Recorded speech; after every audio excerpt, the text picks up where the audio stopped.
తీర్మానించింది.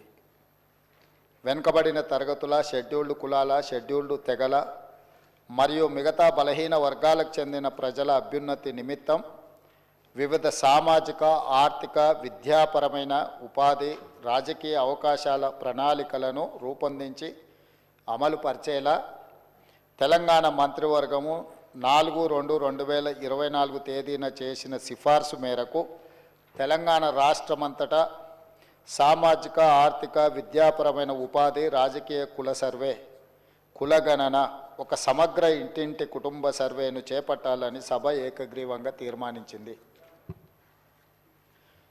ప్రభుత్వం జాగ్రత్తగా పరిశీలించిన తర్వాత రాష్ట్రంలోని వెనుకబడిన తరగతులు, షెడ్యూల్డ్ కులాలు, షెడ్యూల్డ్ తరగతుల ప్రజలు రాష్ట్రంలోని ఇతర బలహీన వర్గాల స్థితిగతులను మెరుగుపరచడానికి వివిధ సామాజిక, ఆర్థిక, విద్యాపరమైన, ఉపాధి, రాజకీయ అవకాశాల కోసం ప్రణాళికను రూపొందించి అమలుపరచడం కోసం తెలంగాణ రాష్ట్రమంతటా సామాజిక, ఆర్థిక, విద్యా, ఉపాధి, రాజకీయ మరియు కుల సర్వే చేపట్టడం కోసం 10/10/2024 తేదీన GOMS నంబర్ 18ని జారీ చేసింది.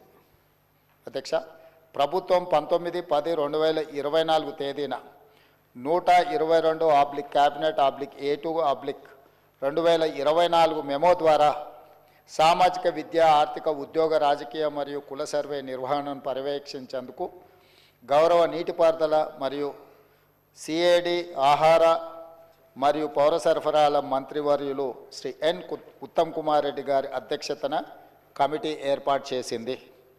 సర్వే నిర్వహించేందుకు ప్రణాళిక శాఖ నోడల్ విభాగంగా నియమించబడింది. సర్వే విధి విధానాలను అవగాహన చేసుకునేందుకు మరియు ఉత్తమ విధానాలను అవగాహన చేసుకునేందుకు ఇతర రాష్ట్రాలైన కర్ణాటక మరియు బీహార్లలో జరిగిన వివిధ సర్వేలను క్షుణ్ణంగా అధ్యయనం చేయడం జరిగింది. అధ్యక్ష, ఈ అధ్యయన ఫలితాలను ప్రస్తుత CPC సర్వే విధాన రూపకల్పనలో అనుసంధానపరచడం జరిగింది. వివిధ ప్రజా సంఘాలు, సామాజికవేత్తలు, మేధావులు, ఇతర స్టేక్ హోల్డర్ల అభిప్రాయాలను పరిగణలోకి తీసుకొని ఈ క్రింది సర్వే షెడ్యూల్ని రూపొందించడం జరిగింది. అధ్యక్ష, A. House listing schedule, B. Survey schedule, C. ఎన్యూమరేటర్లకు మార్గదర్శకాలు, సర్వేలో సేకరించిన సమాచార రకాలు. సర్వే ఫారంలో మొత్తం 57 ప్రశ్నలు ఉండగా అదనపు ఉప ప్రశ్నలతో కలిపి మొత్తం 75 ఫీల్డ్లో సామాజిక, ఆర్థిక, విద్యా, ఉపాధి, రాజకీయ మరియు కుల అంశాలకు సంబంధించిన సమాచారం సేకరించబడింది. సర్వే విధానం మరియు ప్రణాళిక రాష్ట్రంలోని ప్రతి జిల్లాను 150 కుటుంబాలతో కూడిన ఎన్యూమరేషన్ బ్లాక్గా విభజించబడింది. తద్వారా 94,261 ఎన్యూమరేషన్ బ్లాక్లను ఏర్పాటు చేయడం జరిగింది. ప్రతి ఎన్యూమరేషన్ బ్లాక్కి ఒక ఎన్యూమరేటర్ను మరియు ప్రతి 10 మంది ఎన్యూమరేటర్లకు పర్యవేక్షించడానికి ఒక సూపర్వైజర్ను నియమించడం జరిగింది. అధ్యక్ష, తద్వారా రాష్ట్ర వ్యాప్తంగా 1,03,889 ఎన్యూమరేటర్లను మరియు సూపర్వైజర్లను నియమించడం జరిగింది. క్షేత్రస్థాయిలో సర్వే సామాజిక, ఆర్థిక, ఉపాధి, విద్య, రాజకీయ మరియు కుల సర్వే 2024 నవంబర్ 6న హౌస్ లిస్టింగ్తో ప్రారంభమైంది. మొదటి దశలో హౌస్ లిస్టింగ్ 6 నవంబర్ నుండి 8 నవంబర్ 2024 వరకు 3 రోజుల పాటు నిర్వహించబడింది. అసలైన సర్వే 9 నవంబర్ 2024 నుండి గౌరవ తెలంగాణ గవర్నర్తో ప్రారంభమైంది. అధ్యక్ష, రాష్ట్రంలో సర్వే 6/11/2024 ప్రారంభమై 25/12/2024 పూర్తయింది.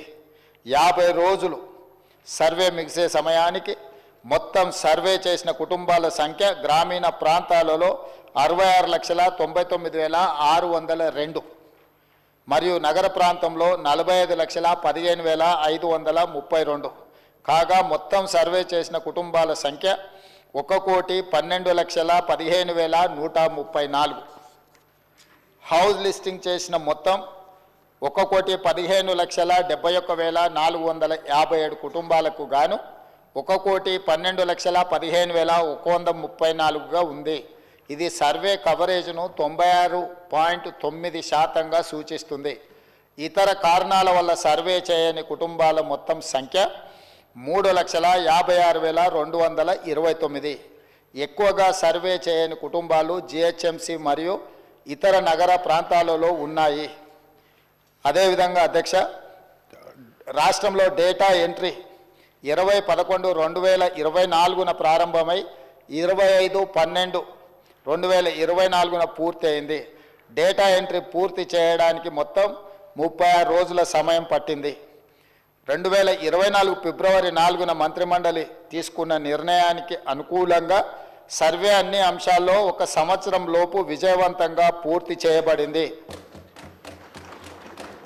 అధ్యక్ష, ఫిబ్రవరి 4, 2024 నాడు నిర్ణయం చేసి ఫిబ్రవరి 4, 2025 ఈనాటికి సరిగ్గా సంవత్సరం పూర్తి చేసుకుంటున్న సందర్భంగా ఈ నిర్ణయము నివేదికగా మారి ఈ సభ ముందుకు ఒక ప్రభుత్వ అధికారిక డాక్యుమెంట్గా ఈరోజు సభలో ప్రవేశపెట్టినాం అధ్యక్ష. అదేవిధంగా ఈ క్రింది సర్వే డేటా మరియు ఫలితాలను పూర్తిగా తెలంగాణ నివాసితులు ఎన్యూమరేటర్లుగా స్వచ్ఛందంగా చెప్పిన సమాచారంపై ఆధారపడ్డాయి. ఈ సర్వేలో నమోదైన కుటుంబాల ఆధారంగా రాష్ట్రంలో 3,54,77,554 మందిని సర్వే చేయడం జరిగింది. ఈ మొత్తం సామాజిక వర్గాల వారిగా సంఖ్య ఈ క్రింది విధంగా ఉంది అధ్యక్ష. ఎస్సీలో 61,84,319 మంది ఉండగా ఇది మొత్తంలో 17.43% ఉంది. ఎస్టీలో 37,05,000